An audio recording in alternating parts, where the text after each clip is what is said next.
నారాయణపేట జిల్లాలో విషాదం చోటు చేసుకుంది. మరికల్ మండలం తీలేరులో మట్టి పెళ్లలు కూలి 10 మంది ఉపాధి హామీ కూలీలు చనిపోయారు. చనిపోయిన కూలీలంతా తీలేరు గ్రామానికి చెందిన వాళ్లుగా గుర్తించారు. దీంతో గ్రామంలో విషాద ఛాయలు అలుముకున్నాయి. తీవ్రంగా గాయపడ్డ ఒకరిని నారాయణపేట ఆసుపత్రికి తరలించి చికిత్స అందిస్తున్నారు.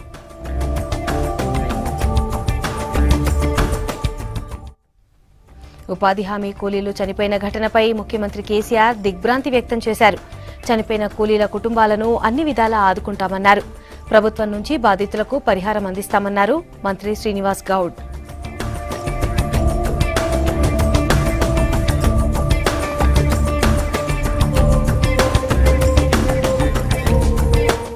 వాళ్ళు పనిచేస్తూ మరి అలసిపోయిన సందర్భంలో నీళ్ళు దాదాం అంబలి దాదాం అని చెప్పి నీడ ఉంది కదా అని చెప్పి ఆ గుట్ట దగ్గరకు పోవడం, ఆ గుట్ట దగ్గర కూర్చొని నీళ్ళు తాగుతున్న సందర్భంలో మరి రాత్రి పడ్డ వర్షానికి ఆ పక్కల గుట్ట పైన భాగం అంతా మెత్తగా అయి వీళ్ళు కూర్చున్నప్పుడే పడిపోవడం అనేది చాలా అదృష్టం అనమాట.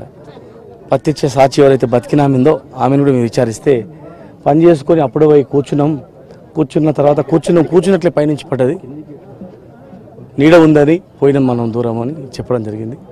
మరి ఏది ఏమైనా మరి భవిష్యత్తులో ఇలాంటి కాకుండా జాగ్రత్తలు కూడా తీసుకుంటారు. ఇక్కడ కూడా జరగలేదు ఇట్లా. ఇంకా బాధితులకు ఇమ్మీడియట్గా మా ప్రభుత్వం స్పందించింది. వారికి తగిన సాయం తొందరలోనే ప్రకటిస్తారు. వారి కుటుంబాన్ని కూడా ఖచ్చితంగా ఆదుకుంటారు. ఎలక్షన్స్ ఉంది కనుక సిఎస్ గారు, చీఫ్ సెక్రటరీ గారు, మా ప్రభుత్వం వారికి ఆయన సహాయకాలు పర్మిషన్ తీసుకొని వారికి అనౌన్స్ చేయడం జరుగుతుంది.